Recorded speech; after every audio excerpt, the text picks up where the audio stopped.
തിരുനാമത്തിന് മഹത്വം ഉണ്ടാകട്ടെ. എല്ലാ പ്രിയപ്പെട്ടവർക്കും കർത്താവായ യേശുക്രിസ്തുവിന്റെ നാമത്തിൽ സ്നേഹവന്ദനം. നാലുവരി പാടിക്കൊണ്ട് നമ്മൾ വന്ന് പ്രവേശിക്കാതെ പ്രവേശിക്കാം. വചനം എന്നാത്മാവിൻ ദാഹം തീർപ്പാൻ അരുളുക ദാസരിൽ വരമധികം. വചനം എന്നാത്മാവിൻ ദാഹം തീർപ്പാൻ അരുളുക ദാസരിൽ വരമധികം. പകരുക ആത്മാവിൻ തിരുശക്തിയാൽ നിറയുവാൻ നിൻ ജനങ്ങൾ. പകരുക ആത്മാവിൻ തിരുശക്തിയാൽ നിറയുവാൻ നിൻ ജനങ്ങൾ. കേൾക്കണേ എൻ പ്രാർത്ഥന, നൽകണേ എൻ യാചന. കേൾക്കണേ എൻ പ്രാർത്ഥന, നൽകണേ എൻ യാചന. യോഹന്നാൻ എഴുതിയ സുവിശേഷം 6-ാം അധ്യായം അതിൻ്റെ 45-ാം തിരുവചനം. യോഹന്നാൻ എഴുതിയ സുവിശേഷം 6-ാം അധ്യായം 45-ാം തിരുവചനം. എല്ലാവരും ദൈവത്താൽ ഉപദേശിക്കപ്പെട്ടവർ ആകുമെന്ന് പ്രവാചക പുസ്തകങ്ങൾ എഴുതിയിരിക്കുന്നു. പിതാവിനോട് കേട്ട് പഠിച്ചവനെല്ലാം എൻ്റെ അടുക്കൽ വരും. എല്ലാവരും ദൈവത്താൽ ഉപദേശിക്കപ്പെട്ടവരാകും എന്ന് പ്രവാചക പുസ്തകങ്ങൾ എഴുതിയിരിക്കുന്നു. പിതാവിനോട് കേട്ട് പഠിച്ചവനെല്ലാം എൻ്റെ അടുക്കൽ വരും. ദൈവശാസ്ത്ര പഠനം വിശ്വസ്തരെ വാർത്തെടുക്കൽ എന്നാണ് ടൈറ്റിൽ. ഞാനതിന് ചെറിയൊരു വ്യത്യാസം വരുത്തി. ദൈവശാസ്ത്രവും ആത്മീക വർധനവും. ദൈവശാസ്ത്രവും ആത്മീക വർധനവും. യേശു ഇവിടെ പറയുന്ന വചനം പ്രവചന പുസ്തകത്തിൽ നിന്ന് എടുത്തതാണെന്ന് നമുക്കറിയാം. യെശയ്യാ പ്രവചനം 54-ന്റെ 13 നമ്മൾ വായിക്കുന്നു. യെശയ്യാ പ്രവചനം 54-ന്റെ 13. നിന്റെ മക്കളെല്ലാവരും യഹോവയാൽ ഉപദേശിക്കപ്പെട്ടവരാകും. അങ്ങനെ അവരുടെ സമാധാനം. വായിക്കാവുന്ന വാക്യം. നിന്റെ മക്കളെല്ലാവരും യഹോവയാൽ ഉപദേശിക്കപ്പെട്ടവരും നിന്റെ മക്കളുടെ സമാധാനം വലിയതുമായിരിക്കും. യിരെമ്യാവ് 31-ന്റെ 34-ലും പ്രവാചകനിലൂടെ ഇത് തന്നെയാണ് പറയുന്നത്. യിരെമ്യാവ് 31-ന്റെ 34.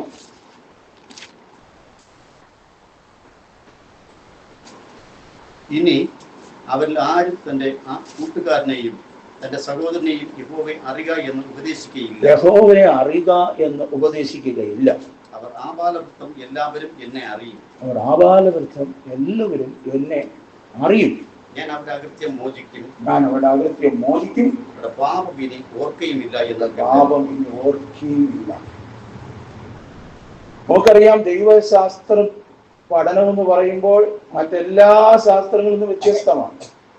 എല്ലാ ശാസ്ത്രങ്ങളും ദൈവം സൃഷ്ടിച്ചതിനെ കുറിച്ച് പഠിക്കുമ്പോൾ സൃഷ്ടാവായ ദൈവത്തെ കുറിച്ച് പഠിക്കുന്നതാണ് ദൈവശാസ്ത്രം. ലോകത്തുള്ള എല്ലാ ശാസ്ത്രങ്ങളും ദൈവത്തിന്റെ സൃഷ്ടിയൊക്കെ പഠിക്കുന്നു. അപ്പോൾ സകലത്തെയും സൃഷ്ടിച്ചവനെ പഠിക്കുക എന്ന് പറഞ്ഞാൽ അത് വളരെ ഗൗരവമേറിയ ഒരു കാര്യം തന്നെയാണ്. പക്ഷേ ദൈവശാസ്ത്ര പഠനം കൊണ്ട് ഒരു ഗൗരവമേറിയ ചോദ്യമാണ്, സഭയ്ക്ക് എത്രമാത്രം ആത്മീക വർധന വന്നിട്ടുണ്ട്?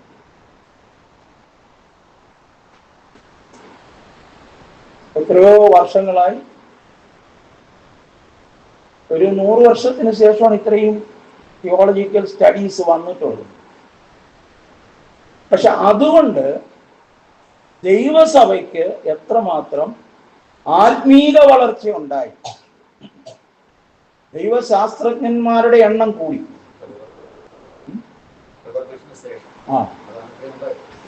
പക്ഷേ ആത്മീക വളർച്ച എന്നതിനെ കുറിച്ച് ആരെങ്കിലും ഗൗരവമായി ചിന്തിക്കുന്നുണ്ടോ? നമുക്കറിയാം, അപ്പോസ്തലനായ പൗലോസിന്റെ ഭാഷയിൽ പറഞ്ഞാൽ അറിവ് ചീർപ്പിക്കും, സ്നേഹമോ ആത്മീക വർധനവ് വരുത്തുന്നു. 1 കൊരിന്ത്യർ 8-ാം അധ്യായത്തിലാണ്. അറിവ് നിഗളമുണ്ടാക്കുന്നു, ദൈവസ്നേഹമോ ആത്മീക അഭിവൃദ്ധി ഉണ്ടാക്കുന്നു. പിന്നെ അടുത്ത് പറയാണ്, ഒരുത്തൻ വല്ലതും അറിയുന്നു എന്ന് അവന് തോന്നുന്നുണ്ടെങ്കിൽ അവൻ അറിയേണ്ടതുപോലെ എല്ലാം അറിഞ്ഞിട്ടില്ല. 1 കൊരിന്ത്യർ 8-ാം അധ്യായം 2-ാമത്തെ വാക്യം. ഹല്ലേലൂയ.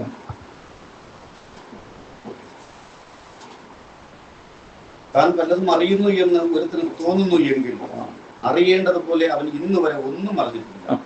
ഒരുത്തൻ ദൈവത്തെ സ്നേഹിക്കുന്നു എങ്കിലോ അവന് ദൈവം അറിഞ്ഞിരിക്കുന്നു. അതാണ് ഏറ്റവും വലിയ കാര്യം. ദൈവം അറിഞ്ഞു കഴിഞ്ഞാൽ അത് സ്നേഹിക്കുന്നുവെങ്കിൽ, ഈ വിശ്വാസവും സ്നേഹവും തമ്മിലുള്ള വ്യത്യാസം വളരെ ഗൗരവമേറിയതാണ്. പിശാചിന് വിശ്വാസമുണ്ട്, അവന് സ്നേഹമില്ല.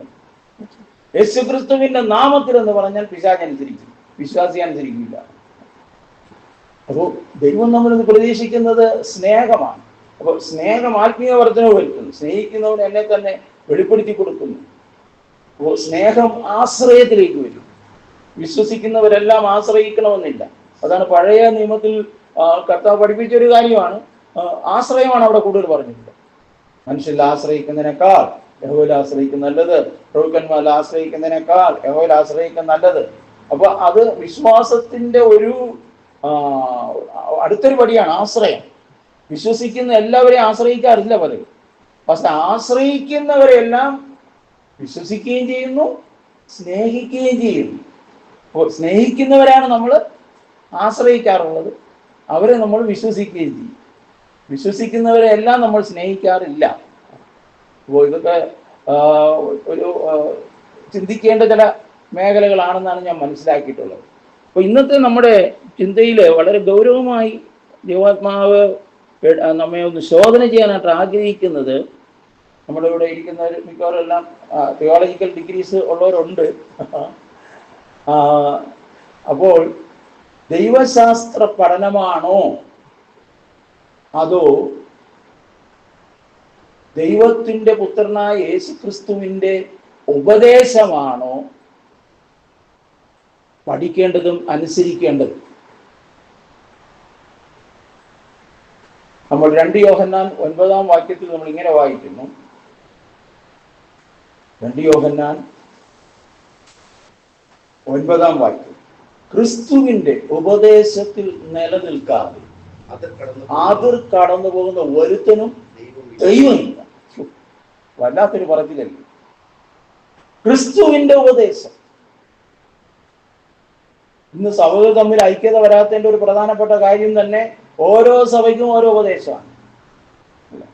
ഞങ്ങളുടെ ഉപദേശം, നിങ്ങളുടെ ഉപദേശം എന്താ? ഞങ്ങളുടെ ഉപദേശം അല്ലേ? ഞങ്ങളുടെ തിയോളജി, നിങ്ങളുടെ തിയോളജി. അപ്പോൾ ഉപദേശം, ക്രിസ്തുവിന്റെ ഉപദേശം. മനുഷ്യൻ ആവശ്യം അവൻ ദൈവത്തെ അറിയണം. നിശ്ചയമായി അവൻ ദൈവത്തെ അറിയണം. ദൈവത്തെ അറിയുകയും വേണം, ദൈവത്തിന്റെ ഉപദേശം അറിയുകയും വേണം. അപ്പൊ ദൈവത്തെ അറിയുക എന്ന് പറഞ്ഞ യേശു കർത്താവിന്റെ പ്രാർത്ഥന തന്നെ ദൈവത്തെ അറിയണമെന്നുള്ളതാണ്. യോഹന്നാൻ എഴുതിയ സുവിശേഷം 17-ാം അധ്യായം 3-ാം വാക്യത്തിലാണ് കർത്താവിന്റെ പ്രാർത്ഥന. യോഹന്നാൻ 17:3, ഏക സത്യ ദൈവമായ അങ്ങേ അവിടെ നിന്ന് അയച്ചിരിക്കുന്ന യേശു ക്രിസ്തുവിനെയും അറിയുന്നത് തന്നെ നിത്യജീവൻ. അപ്പൊ ദൈവത്തെ അറിയണം. ദാനിയേലിന്റെ പുസ്തകത്തിലും പറയുന്നുണ്ട്, ദൈവത്തെ അറിയുന്ന ജനം ഉറച്ചു നിൽക്കും. അപ്പോ ദൈവത്തെക്കുറിച്ച് അറിയണം. ദൈവത്തിന്റെ കരുണയാലും കൃപയാലും നമ്മുടെ പല കൂടിവരലിലൂടെ നമ്മൾ ദൈവങ്ങളെക്കുറിച്ച് നമ്മൾ മനസ്സിലാക്കി. ദൈവങ്ങളെ കുറിച്ച്. എത്ര ദൈവങ്ങൾ ബൈബിളിൽ പറയുന്ന ദൈവങ്ങൾ ഓർമ്മയുണ്ടോ? ഹബക്കൂക്ക് 1:11. ഹബക്കൂക്ക് 1:11. ദുഷ്ടനെ കുറിച്ച് പറയുകയാണ് അവിടെ. ദുഷ്ടൻ കാറ്റുപോലെ അടിച്ചു കളഞ്ഞ് അതിക്രമിച്ച് കുറ്റക്കാരനായി തീരും. സ്വന്തം ശക്തിയല്ലോ അവന് ദൈവം. സ്വന്തം ശക്തിയാണ് ചിലരുടെ ദൈവം. അവരുടെ ബുദ്ധിശക്തി, അവരുടെ ധനശക്തി, അവരുടെ കായിക ശക്തി, അവരുടെ ജനശക്തി. ഹബക്കൂക്ക് 1:11. സ്വന്തം ശക്തിയല്ലോ അവന് ദൈവം. രണ്ടാമത്തെ ദൈവം ഫിലിപ്പിയർക്ക് ലേഖനം 3-ാം അധ്യായം അതിന്റെ 18-ാം വാക്യം. ഫിലിപ്പിയർ 3:18. ഫിലിപ്പിയർ 3:18. ഞാൻ പലപ്പോഴും നിങ്ങളോട് പറഞ്ഞിട്ടുള്ളത് പോലെ അനേകർ ക്രിസ്തുവിന്റെ ക്രൂശിന്റെ ശത്രുക്കളായി നടക്കുന്നു എന്ന് ഇപ്പോൾ കരഞ്ഞുകൊണ്ട് പറയുന്നു. അവരുടെ അവസാന നാശം, അവരുടെ ദൈവം വയറ്. നാണം കെട്ട കാര്യങ്ങളിലെല്ലാം അവർക്ക് മാനം തോന്നുന്നു. അവർ ഭൂമിയിലുള്ളത് മാത്രമേ ചിന്തിക്കുന്നുള്ളൂ. അവരുടെ ദൈവം വയറ്. ഞാൻ മുമ്പ് പറയാറുള്ളത്, അവർക്ക് ഒരു സ്റ്റേറ്റിനെ കുറിച്ച് മാത്രമേ ഭാരമുള്ളൂ. മധ്യപ്രദേശ് ഭയങ്കര ഭാരമാണ്. അവർ സാധുക്കളുടെ ഹൃദയത്തെ വഞ്ചിക്കുന്നു, മുഖസ്തുതി പറയുന്നു. അവർ വയറ്റിനെ അത്രയും സേവിക്കുന്നു. അങ്ങനൊരു വാക്യം വായിച്ചിട്ടുണ്ടോ? നോക്കാം. റോമർക്ക് ലേഖനം അവിടെ ഒരു നല്ലൊരു വാക്ക് ഉപയോഗിച്ചിട്ടുണ്ട്, ചക്കര വാക്ക്. പണ്ടേ ഈ ചക്കരയിൽ മുക്കിയുള്ള പരിപാടി ഉണ്ടെന്നാണ്. റോമർക്ക് ലേഖനം 16-ാം അധ്യായം 17 മുതൽ. സഹോദരന്മാരെ, നിങ്ങൾ പഠിച്ച ഉപദേശം, നിങ്ങൾ പഠിച്ച ദൈവശാസ്ത്രമല്ല, നിങ്ങൾ പഠിച്ച ഉപദേശത്തിന് വിപരീതമായി ദ്വന്ദ്വപക്ഷങ്ങളെയും ഇടർച്ചകളെയും ഉണ്ടാക്കുന്നവരെ സൂക്ഷിച്ചു കൊള്ളണമെന്ന് ഞാൻ നിങ്ങളെ പ്രബോധിപ്പിക്കുന്നു. അവരോട് അകന്നു മാറുവിൻ. ഇവിടെ വരുമ്പോഴാണ് വിഷയം. ഈ ദിവസങ്ങളിലെല്ലാം മനസ്സിൽ ഭക്തിയുടെ വേഷം ധരിച്ച് അതിന്റെ ശക്തി ത്യജിക്കുന്നവരായിരിക്കും അന്ത്യനാളുകളിൽ. അവരെ വിട്ടൊഴിയാനാണ് പറയുന്നത്. ഇനിയിപ്പോ ഒഴിഞ്ഞ് എവിടെ പോകാൻ?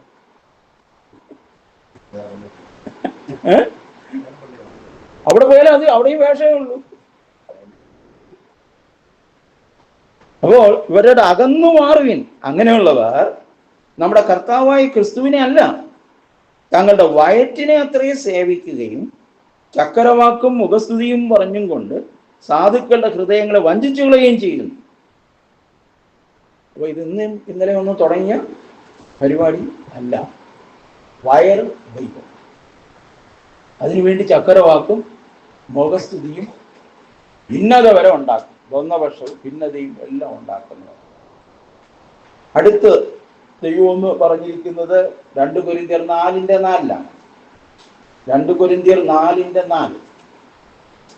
പൗലോസാണ് അത് സാത്താനെ ഈ ലോകത്തിന്റെ ദൈവം നമ്മുടെ വിശ്വസിയായ ക്രിസ്തുവിന്റെ തേജസ്സുള്ള സുവിശേഷത്തിന് പ്രകാശം ശോഭിക്കാതിരിക്കാൻ ഈ ലോകത്തിന്റെ ദൈവം അവിശ്വാസികളുടെ മനസ്സ് കുരുടാക്കി. ഈ ലോകത്തിന്റെ ദൈവം, അത് മറ്റൊരു ട്രാൻസ്ലേറ്റ്, ഈ യുഗത്തിന്റെ ദൈവം. ഈ യുഗത്തിന്റെ ദൈവം ട്രാൻസ്ലേറ്റ് ചെയ്തില്ല. ഈ കാലഘട്ടത്തിന്റെ യുഗം, ഈ കാലഘട്ടത്തിൽ ദുഷ്ടൻ ദൈവം നടിച്ച് പ്രവർത്തിക്കുകയാണ്. സർവ്വലോകവും ദുഷ്ടന്റെ അധീനതയിൽ കിടക്കുന്നു. അതിനെ തിരിച്ചറിയാൻ ഗലാത്യർ 4:8 വരണം. ഈ ലോകത്തിന്റെ ദൈവത്തെ തിരിച്ചറിയണമെങ്കിൽ ഗലാത്യർ 4:8 വരണം. അന്ന് നിങ്ങൾ ദൈവത്തെ അറിയാതെ സ്വഭാവത്താൽ ദൈവങ്ങളല്ലാത്തവയ്ക്ക് അടിമപ്പെട്ടിരുന്നു. ഇപ്പോഴോ നിങ്ങൾ ദൈവത്തെ അറിഞ്ഞും വിശേഷാൽ ദൈവം നിങ്ങളെ അറിഞ്ഞുമിരിക്കെ പിന്നെയും ബലഹീനവും ദരിദ്രവുമായ ആദി പാഠങ്ങളിലേക്ക് തിരിയുന്നത് എങ്ങനെ? സ്വഭാവത്താൽ ദൈവങ്ങളല്ലാത്തവ. അവിടെ എല്ലാം ശക്തി ഉണ്ട്. അപ്പൊ പലരും ശക്തി ഉണ്ടോ എന്നാണല്ലോ ചോദിക്കുന്നത്. അവിടെ ഭയങ്കര ശക്തിയാണ്. അവിടുത്തെ ദൈവത്തിന് ഭയങ്കര ശക്തിയാണ്. സ്വഭാവം തമ്മിൽ ചേരത്തൊന്നുമില്ല. അപ്പോൾ ദൈവത്തെ അറിയണം, ദൈവം ആരാണെന്ന് അറിയണം. അപ്പോൾ നാലാമത്തതാണ് ഏക സത്യ ദൈവം. ഏക സത്യ ദൈവം. അപ്പോൾ ദൈവശാസ്ത്രമാണോ ദൈവത്തിൻ്റെ ഉപദേശമാണോ പ്രാധാന്യം കൊടുക്കേണ്ടത്? ഇത് ഇത്രയും കാലത്തെ ഒരു ദൈവശാസ്ത്ര പഠനത്തിൽ ഒരു അവലോകനം നമ്മൾ നോക്കിയാൽ പലരും പറയാനുള്ളത്, നല്ല വിശ്വാസമുള്ളവരിൽ ഉറപ്പുള്ളവരായി സെമിനാരിയിൽ പോയില്ലെങ്കിൽ ഉള്ള വിശ്വാസം കൂടെ പോകും. ഇല്ല, അങ്ങനെ പറഞ്ഞിട്ടില്ല. അപ്പൊ അവിടെ ചെന്നാൽ വിശ്വാസം വർദ്ധിക്കുകയല്ല ചെയ്യുന്നത്,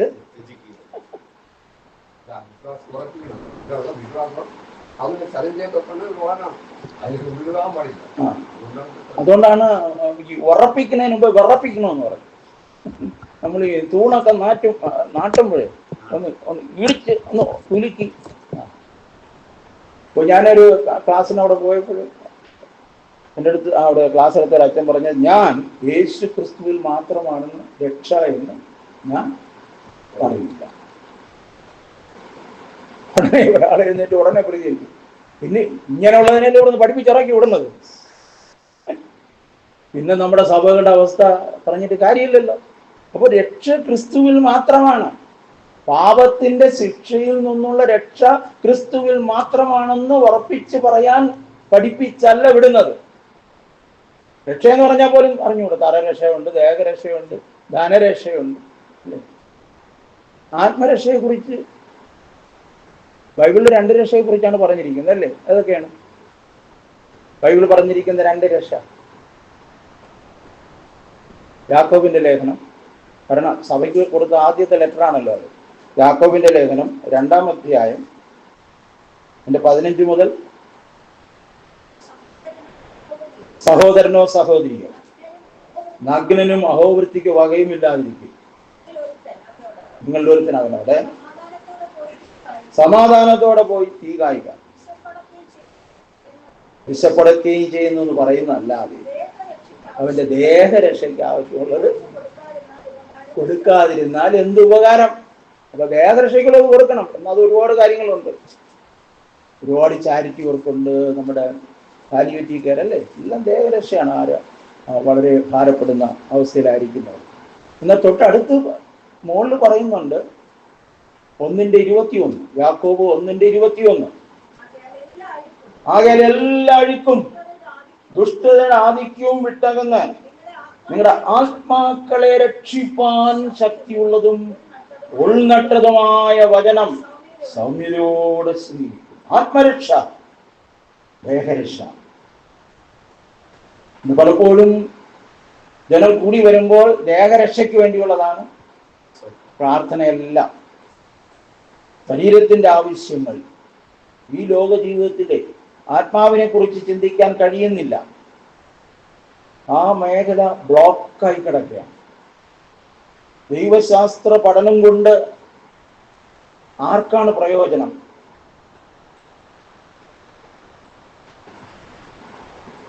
ആർക്കാണ് പ്രയോജനം? പഠിക്കുന്ന ആളിനാണോ അതോ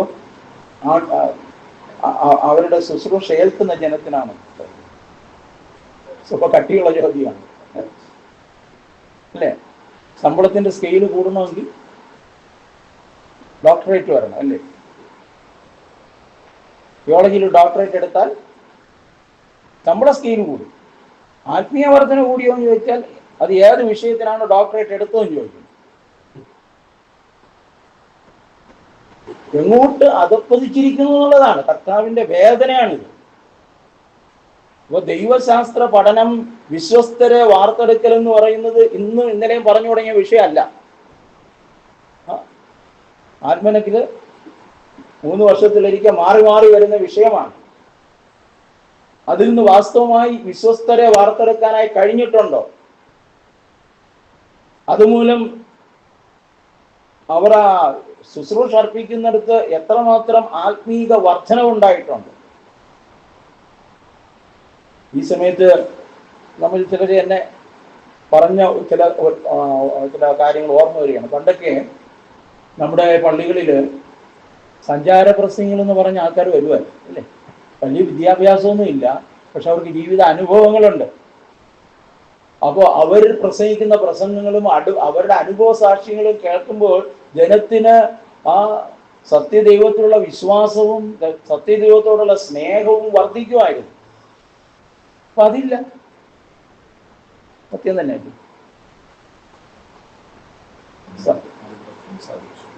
നമ്മളൊരിക്കലും ഇവിടെ സംസാരിച്ചിട്ടുണ്ട്. അത് കൊടുക്കരുതെന്നുള്ള, കാരണം അവർക്ക് തിയോളജി അറിഞ്ഞു, തിയോസിനെ അറിയാവൂ. റിച്ചാർഡ് ഉബ്രാൻഡ് ഒരിക്കലും ഇങ്ങനെ പറഞ്ഞിട്ടുണ്ട്, ഞാൻ സുവിശേഷ നിമിത്തം ജയിലിൽ പോകുന്നതിന് മുമ്പേ എനിക്ക് തിയോളജി അറിയാം, പക്ഷെ ജയിലിനകത്ത് പോയ ശേഷമാണ് ഞാൻ തിയോസിനെ മനസ്സിലാക്കിയത്, ദൈവത്തെ അറിഞ്ഞത്, ദൈവത്തിന്റെ കരുതൽ, ദൈവം നൽകുന്ന ആശ്വാസം, ദൈവം നൽകുന്ന സമാധാനം, ദൈവം നൽകുന്ന പ്രത്യാശ, ഇതെല്ലാം ഞാൻ അറിഞ്ഞത് കൂരിരുളിൽ താഴ്വരയിലേക്ക് അങ്ങോട്ട് പോയപ്പോഴാണ്, മരണനിഴലിൽ താഴ്വരയിലേക്ക് പോയപ്പോഴാണ്. അതുകൊണ്ട് ഈ ദിവസത്തിൽ ദൈവത്തിന്റെ പരിശുദ്ധാത്മാവ് നമ്മുടെ മനസ്സുകളെ ഒന്ന് ഉണർത്തുവാനായി, നമ്മുടെ ആത്മാവിനെ ഉണർത്തുവാനായി നമുക്ക് ദൈവകരങ്ങളിൽ നമുക്ക് ഫലമേൽപ്പിക്കാം. 2 തിമോത്തിയോസ് 4-ാം അധ്യായം 3 മുതൽ അവിടെ ആത്മീയ വർധനവിന് വരുത്തുന്ന കാര്യം എന്താണെന്ന് അവിടെ പറയുകയാണ്. അവിടെ തിയോളജിക്ക് പോലെ കൊടുത്തിരിക്കുന്ന ഒരു പേര് പഥ്യോപദേശം എന്നാണ്, സൗണ്ട് ഡോക്ട്രിൻ. ദൈവസഭയ്ക്ക് ആവശ്യം പഥ്യോപദേശമാണ്. എന്നാൽ പഥ്യോപദേശം പൊറുക്കാതെ അവർ കർണരസമാകുമാറ് സ്വന്തം മോഹങ്ങൾക്ക് ഒത്തവണ്ണം ഉപദേഷ്ടാക്കന്മാരെ അങ്ങ് പേരിക്ക് വിടുക, ഓർഡിനേഷൻ കൊടുത്തങ്ങ് വിടുക. സ്വന്തം ഇഷ്ടപ്രകാരം നിനക്ക് ഓർഡിനേഷൻ വേണോ, നീ ഞങ്ങളുടെ ഗ്രൂപ്പിന്റെ കൂടെ നിന്നാൽ കിട്ടും അല്ലേ? സ്വപ്പം കട്ടിയുള്ള കാര്യമാണ്. ഞങ്ങളുടെ കൂടെ നിന്നാൽ നിനക്ക് എത്ര വേഗം ഓർഡിനേഷൻ കിട്ടും, അല്ലെങ്കിൽ 30 വർഷമായാലും കിട്ടില്ല അല്ലേ? അങ്ങനെ ഉള്ളവരില്ലേ? കുറച്ച് പറയാൻ പേടിക്കുന്നു. ലേറ്റസ്റ്റ് അത് തന്നെ, അതേ ഉള്ളൂ. അപ്പൊ സ്വന്തം മോഹങ്ങൾക്കൊത്തവണ്ണം ഉപദേഷ്ടാക്കന്മാരെ പെരുക്കുന്ന സത്യത്തിന് ചെവി കൊടുക്കാതെ കെട്ടുകഥ കേൾപ്പാൻ തിരികെയും ചെയ്യുന്ന കാലം വന്നു.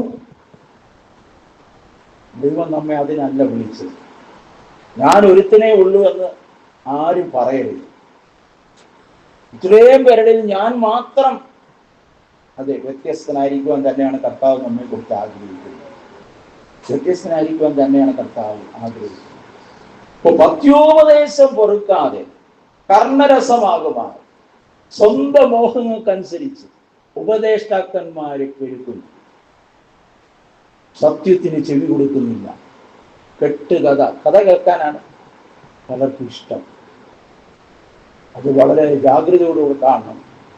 ചില വചനങ്ങൾ അതുമായി ബന്ധപ്പെട്ട് 1 തിമോത്തിയോസ് 6-ാം അധ്യായം 3 മുതൽ 1 തിമോത്തിയോസ് 6-ാം അധ്യായം 3 മുതൽ 6 വരെയുള്ള വാക്യങ്ങൾ.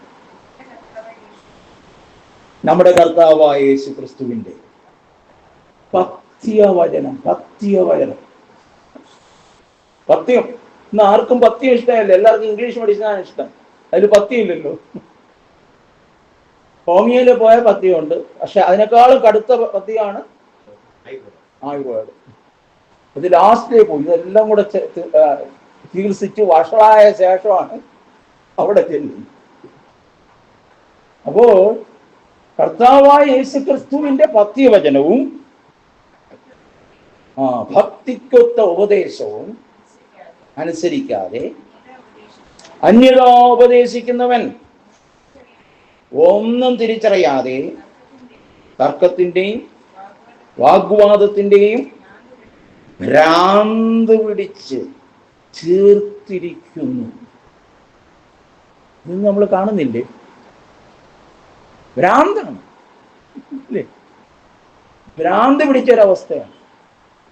ഭക്തിവചനമൊന്നും ഇല്ല അവിടെ, ഭക്തിക്കൊത്ത ഉപദേശമൊന്നും ഇല്ലാതെ. അതുമൊത്തം ഉണ്ടാകുന്ന റിസൾട്ട് എന്താണ്? അവയാൽ അസൂയ, ശണ്ട, ദൂഷണം, ദുസ്സംശയം, ദുർബുദ്ധികളും സത്യത്യാഗികളുമായ മനുഷ്യരുടെ വ്യർത്ഥവാദം എന്നിവ ഉളവാകുന്നു. അവർ ദൈവഭക്തി ആദായ സൂത്രം എന്ന് വിചാരിക്കും. പണം ഉണ്ടാക്കാൻ പറ്റിയ പരിപാടിയാണ്. സംശയം, ദുർബുദ്ധി പറഞ്ഞിരിക്കുന്നത് വാസ്തവല്ല. അപ്പോൾ ഇത് സഭയുടെ ആരംഭകാലത്തെ ഈ പ്രശ്നങ്ങൾ ഉണ്ടായിരുന്നു. ഇന്നത് വർദ്ധിച്ചു വന്നിരിക്കുന്നു എന്ന് മാത്രമാണ്. അസൂയ, ശണ്ട, ദൂഷണം, ദുസ്സംശയം, ദുർബുദ്ധി, സത്യത്യാഗികൾ അവർ എല്ലാം കൊണ്ടും പണം സമ്പാദിക്കാമെന്നാണ് വിചാരിക്കുന്നത്. അപ്പോൾ ദൈവം നമ്മെ തിരഞ്ഞെടുത്തത് ആത്മീക വർധനവ് വരുത്താനാണ്. ആത്മബോധം ജനത്തിന് കൊടുത്തേ പറ്റൂ. ആത്മബോധം നഷ്ടപ്പെടുത്തുക എന്നുള്ളതാണ് പിശാചിന്റെ ജോലി. പാപത്തെക്കുറിച്ചും നീതിയെക്കുറിച്ചും ന്യായവിധിയെക്കുറിച്ചും ബോധ്യം വരുത്താത്ത ഒരു ശുശ്രൂഷയും പരിശുദ്ധാത്മാവിൻ്റെതല്ല. ബാക്കി എല്ലാ കാര്യത്തിനെ കുറിച്ചും എല്ലാവർക്കും ബോധമുണ്ട്, അല്ലേ? ബോധമില്ലാത്ത ഈ 3 കാര്യമല്ലേ ഉള്ളൂ. പാപത്തെക്കുറിച്ചും ദൈവത്തിന്റെ നീതിയെക്കുറിച്ചും വരാനിരിക്കുന്ന ന്യായവിധിയെക്കുറിച്ചും ബോധമില്ലാതാക്കുക എന്നുള്ളതാണ് പിശാചിന്റെ അജണ്ട. ദൈവരാജ്യം സാത്താന്റെ രാജ്യം. ദൈവരാജ്യം ഭക്ഷണവും പാനീയവുമല്ല, നീതി, സമാധാനം, പരിശുദ്ധാത്മാവിൽ സന്തോഷം. റോമർ 14:17. ഇപ്പൊ സാത്താന്റെ രാജ്യവും ഭക്ഷണവും പാനീയവും അനീതിയും അസമാധാനവും അശുദ്ധാത്മാവിൽ സന്തോഷം. അതാണ് സാത്താന്റെ രാജ്യം. ദൈവരാജ്യം, സാത്താന്റെ രാജ്യം ഉണ്ടോ? മത്തായി സുവിശേഷം 12-ാം അധ്യായം 25. മത്തായി 12:25.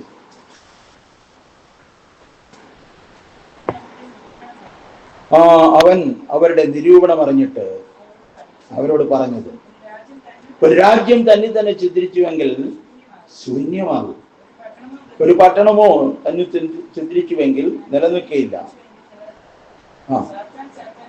സാത്താനെ പുറത്താക്കിയ അവൻ തന്നെ ചിന്തിരിച്ചുവല്ലോ, പിന്നെ അവന്റെ രാജ്യം എങ്ങനെ നിൽക്കും? കർത്താവെല്ലാം പറയേണ്ടതെല്ലാം പറഞ്ഞിട്ടുണ്ട്. പക്ഷെ ഇതൊന്നും വായിക്കില്ല, ഇതൊന്നും പഠിക്കില്ല. ഇത് മത്തായി പറഞ്ഞപ്പോ വേറെ ആരോ കേട്ടെഴുതിയതാണ്. ഇത് മത്തായി എഴുതിയതല്ല, അല്ലേ? അപ്പൊ അങ്ങനെയൊക്കെയല്ലേ പറയുന്നത്. ഇത് മത്തായി എഴുതിയതല്ല. മത്തായിക്ക് എഴുത്തും വായനയൊന്നും അറിഞ്ഞുകൂടായിരുന്നു. മത്തായി ആർക്കോ പറഞ്ഞു കൊടുത്തപ്പോൾ അയാൾ ഇങ്ങനെയൊക്കെ കേട്ടൊക്കെ എഴുതി. സാത്താനെ പുറത്താക്കിയാൽ അവന്റെ രാജ്യം എങ്ങനെ നിലനിൽക്കും? അവന്റെ രാജ്യത്തിന്റെ അടയാളം തിന്നുക, കുടിക്കുക, ആനന്ദിക്കുക. ഇത് സഭയ്ക്കകത്ത് കൊണ്ട് കയറ്റുകയാണ്. സഭയിൽ ഇപ്പോൾ പുട്ട് ഫെസ്റ്റിവലും ഉണ്ട്. പല കളറിലുള്ള പുട്ടുകൾ, ബിരിയാണി ഫെസ്റ്റ്. എന്തൊരു സന്തോഷം അറിയാം അതില്. പായസമേള. ആരാധനയ്ക്ക് വരുമ്പോ ഇതിന്റെ 1% പോലും സന്തോഷമില്ല. 1% പോലും സന്തോഷം. പിശാചിന്റെ കെണി അവൻ കുടുക്കിട്ട് വയ്ക്കുന്നവനാണ്. അവന് മനുഷ്യന് ഇഷ്ടമുള്ളത് കൊടുത്താണ് കൊടുക്കുന്നത്. ഞാൻ കഴിഞ്ഞ ദിവസം ഈ ഭാഗത്ത് ഞാനൊരു കെണി വെച്ചു. അതിനകത്തൊരു ചെറിയൊരു മരിച്ചിനി കഷ്ണം കൂടെ വെച്ചു. അപ്പോൾ ഇതുവഴി പോകുമെന്ന് എനിക്ക് അറിഞ്ഞുകൂടാ. ആദ്യ ദിവസം ഒരു അനക്കം ഇല്ലായിരുന്നു. 2ാം ദിവസം നോക്കിയപ്പോൾ ഒരു തടിയ സാധനമാതിരിക്കുന്നു, പെരിച്ചാടി. നമുക്ക് ഇങ്ങനെയൊക്കെയുള്ള കെണികൾ ഉണ്ടാക്കാൻ കഴിയുമെങ്കിൽ സാത്താന്റെ കെണികൾ എത്ര ഭയങ്കരമായിരിക്കും, ഇല്ലേ? ആനയെ പിടിക്കാൻ ഈ കെണി വെച്ചാൽ പോരാ, സിംഹത്തെ പിടിക്കാനും പുലിയെ പിടിക്കാനും ഒന്നും വെച്ചാൽ പോലെ, എലിയെ പിടിക്കാന്ന് വെച്ചാൽ. അപ്പൊ നമ്മെ ഓരോരുത്തരെ എവിടെ ഇട്ട് കൊടുക്കാം എന്ന് സാത്താൻ നോക്കുന്നു. 2 പത്രോസ് 2-ാം അധ്യായം 20 മുതൽ നമുക്ക് വായിക്കുമ്പോൾ 2 പത്രോസ് 2:20 നമ്മുടെ കർത്താവായ യേശു ക്രിസ്തുവിന്റെ പരിജ്ഞാനം നിമിത്തം ലോകത്തിന്റെ മാലിന്യം വിട്ടോടിയവർ, ഒരു കാലത്ത് ഓടിയതാണ്, വിട്ടിട്ട് ഓടിയവർ വീണ്ടും അതിൽ കുടുങ്ങി തോറ്റുപോയാൽ അത് ഒടുവിലത്തെ സ്ഥിതി ആദ്യത്തേതിനേക്കാൾ വല്ലാതെ വഷളാകും. അവൻ ദൈവത്തിന്റെ വിശുദ്ധ കൽപ്പനയെ എന്താണ് പറയുന്നത്, അറിഞ്ഞ ശേഷം അത് വിട്ടുകളയുന്നതിനേക്കാൾ അറിയാതിരിക്കുന്നത് നന്നായി. ഒരു കാലത്ത് വളരെ തീക്ഷ്ണമായിട്ട് നിന്നതാണ്. കർത്താവ് നോക്കിക്കൊണ്ടിരുന്നു, ഇതിന് ഏത് കെണിയാണ് വെക്കേണ്ടത്, ഇതിനൊന്ന് കൂട്ടിയിട്ടല്ലേ പറ്റൂ, കൂട്ടിയിട്ടല്ലേ പറ്റൂ. പിന്നെ അതിനൊരു അത്ഭുതം, ഞാനതിനെ കൊന്നില്ല. ഞായറാഴ്ച ആരാധനയ്ക്ക് പോയിട്ട് വന്നു കഴിഞ്ഞപ്പോൾ ചത്ത് കിടക്കും. അത്ര അറ്റാക്ക് അവന് വന്നോന്ന് എനിക്കറിഞ്ഞില്ല. ഞാൻ 4-5 പിടിക്കും, ഇവിടെ വലിയ ശല്യമായിരുന്നു. പക്ഷെ അതിനെല്ലാം കൊല്ലേണ്ടി വന്നു. പക്ഷെ ഇതിനെ കൊല്ലേണ്ടി വന്നില്ല. ഞാൻ പിന്നെ മോളോട് പറഞ്ഞ് ഒന്ന് മറിച്ചിട്ട് നോക്കി, വാസ്തവത്തിൽ അഭിനയിച്ച് കിടക്കാണോ കൂടെ ഉറന്നു വിടാൻ. അറ്റാക്ക് വന്നു. കാരണം ഒട്ടും പ്രതീക്ഷിച്ചില്ല കെണിയിലാകും.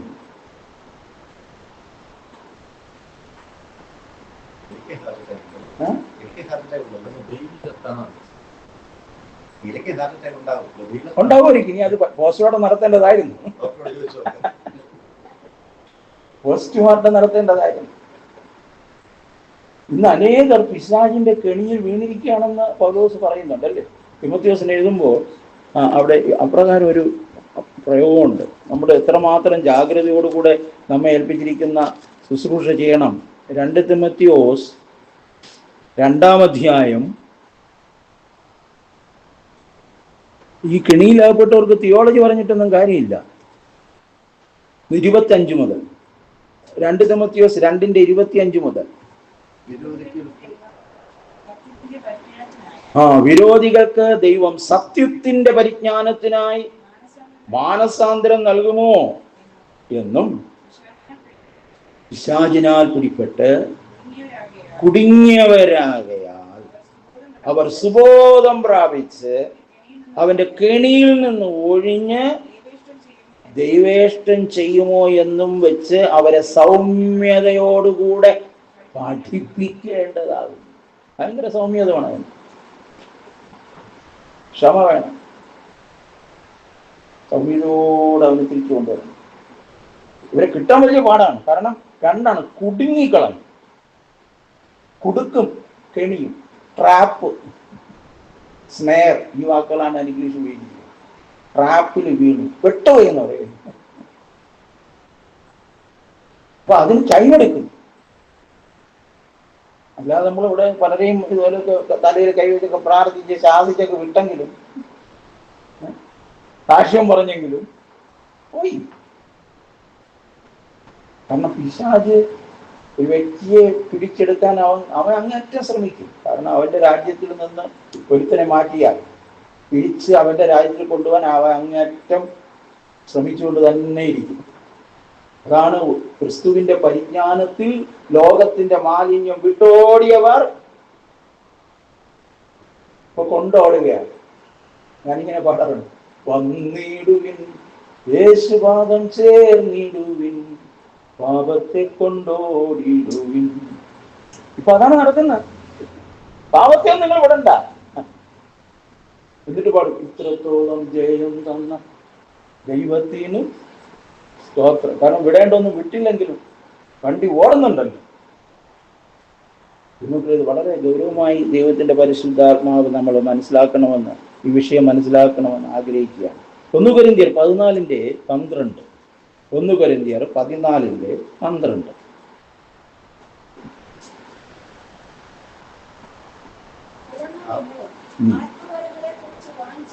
ആത്മവരങ്ങളെ കുറിച്ച് വാഞ്ചുള്ളവരായിരിക്കും. സഭയുടെ ആത്മീക വർധനവിന് സഫലന്മാരാകുവാൻ ശ്രമിപ്പീൻ. സഭയുടെ ആത്മീക വർധനവിന് സഫലന്മാരാകുവാൻ ശ്രമിപ്പീൻ.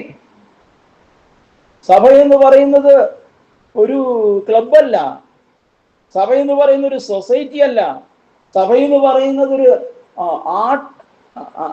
ആർട്ട് ആൻഡ് കൾച്ചർ സൊസൈറ്റിയും അല്ല. ഇപ്പൊ എല്ലായിടത്തും മത്സരങ്ങളാണ്. ഒരവധി ദിവസം ഉണ്ടെങ്കിൽ അന്ന് കലാകായിക മത്സരം, സംഗീത മത്സരം അല്ലേ ജോ? ഒരു അവധിയിൽ നമുക്കൊരു ബൈബിൾ സ്റ്റഡി പ്രോഗ്രാം വയ്ക്കാൻ പറ്റുമോ? ഇയർ പ്ലാനിങ് ആണ്. ഏതെല്ലാം അവധിയുണ്ടോ ആ അവധിയിലെല്ലാം ക്രിക്കറ്റ് കളി. എന്നോട് ദേഷ്യം തോന്നരുത്. ക്രിക്കറ്റ് കളി, നാടകം, പിന്നെ കലാമത്സരം, കായിക മത്സരം.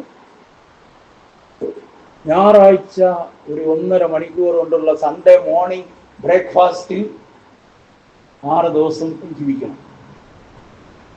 ഇവിടെ ആത്മീകമായി വളരും. സഭയുടെ ആത്മീക വർധനവിന് സഫലന്മാരാകുവാൻ ശ്രമിപ്പിൻ. തീർന്നില്ല, വീണ്ടും താഴോട്ട് വരുമ്പോ 26-ാം വാക്യം,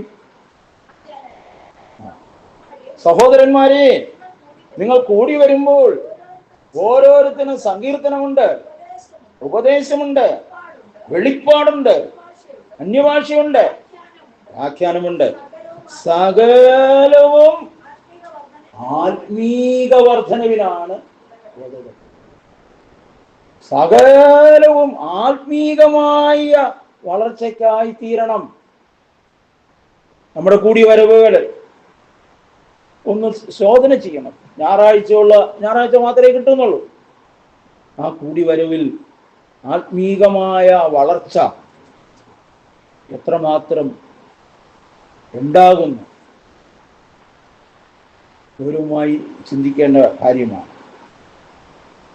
വീണ്ടും നമുക്ക് നോക്കാം. നമ്മളിവിടെ വായിച്ചപ്പോൾ ഒരു പ്രയോഗം നമ്മൾ കണ്ടു അല്ലേ? സത്യത്തിൻ്റെ പരിജ്ഞാനം. അവർ പിശാചിനാൽ വിരോധികൾക്ക് ദൈവം സത്യത്തിൻ്റെ പരിജ്ഞാനത്തിനായി മാനസാന്തരം നൽകുമോ? അപ്പോൾ ദൈവത്തിൻ്റെ ആഗ്രഹം മനുഷ്യൻ സത്യത്തിൻ്റെ പരിജ്ഞാനം ലഭിക്കണം. സത്യത്തിൻ്റെ, അത് നിരവധി വാക്യങ്ങൾ അതുമായി ബന്ധപ്പെട്ട് കിടക്കുകയാണ്, ലിങ്ക് ചെയ്ത് പരിശുദ്ധാത്മാവ് നൽകിയിട്ടുണ്ട്. സത്യത്തിൻ്റെ പരിജ്ഞാനം. 1 തിമോത്തിയോസ് 2-ാം അധ്യായം 4-ാം വാക്യം.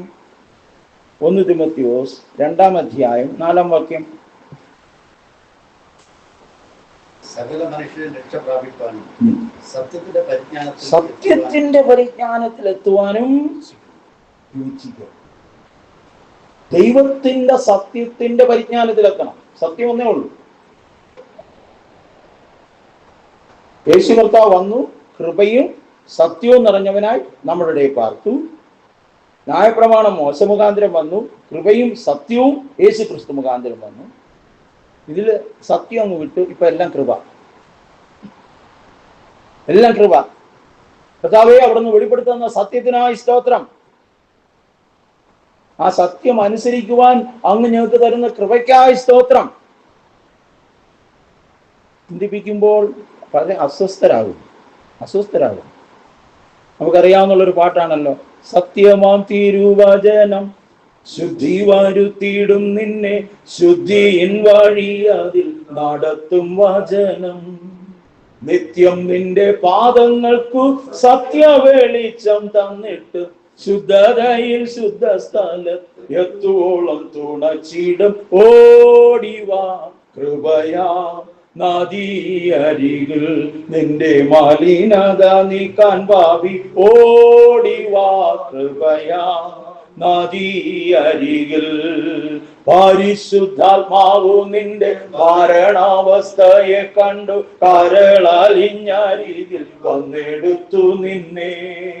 തിരുജീവൻ ഊതി നിന്നെ മാറുരൂപമാക്കി നിന്നെ. തിരുസ്നാനം നൽകിയവൻ പരിശുദ്ധനായി നടത്തും.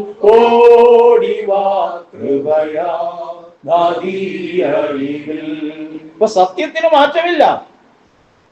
ആ സത്യത്തെ നീ അനുസരിക്കുവാനായി നിന്റെ മലിനതകൾ മാറണം. ആ മലിനത മാറ്റുവാൻ ഇതാ ദൈവം കൃപയോടുകൂടെ കാത്തിരിക്കുകയാണ്. അപ്പൊ കൃപയെ ഇന്ന് ദുർവ്യാഖ്യാനം ചെയ്തിരിക്കുന്നു. അപ്പൊ അപ്പോസ്തലനായ പൗലോസ് തീത്തോസിന് എഴുതുമ്പോഴാണ് ആ കൃപയുടെ ഗൗരവത്തെ കുറിച്ച് പറയുന്നത്. തീത്തോസ് 2:11 സകല മനുഷ്യർക്കും ഭാഗ്യകരമായ ദൈവകൃപ ഉദിച്ചുവല്ലോ. അടുത്ത ഭാഗ്യകരമായ പ്രത്യാശയ്ക്കായിട്ടും മഹാദൈവവും നമ്മുടെ രക്ഷിതാവുമായ യേശുക്രിസ്തുവിന്റെ തേജസ്സിന്റെ പ്രത്യക്ഷതയ്ക്കായിട്ടും കാത്തുകൊണ്ട് ഭക്തിയോടും പ്രപഞ്ചമോഹങ്ങളും വർജിച്ചിട്ട് ഈ ലോകത്തിൽ സുബോധത്തോടും നീതിയോടും ദൈവഭക്തിയോടും കൂടെ ജീവിച്ചു പോരേണ്ടതിന് അത് ഏത് ദൈവകൃപ. അപ്പോ ദൈവകൃപ നമ്മെ ശിക്ഷിച്ചു വളർത്തുന്നു. അപ്പൊ നമ്മെ ശിക്ഷിച്ച് വളർത്താത്ത ദൈവകൃപയല്ല.